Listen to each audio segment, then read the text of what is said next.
this is really pretty. My first time playing around with chains on a dry base, and I knew it was going to be challenging, but I'm going to keep practicing it to see what else I can come up with.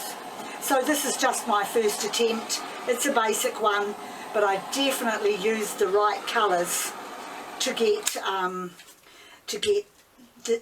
the definition was the word I was looking for there, of the pattern. So I'll just gently bring this up towards the light so that you can see just how pretty those colours are.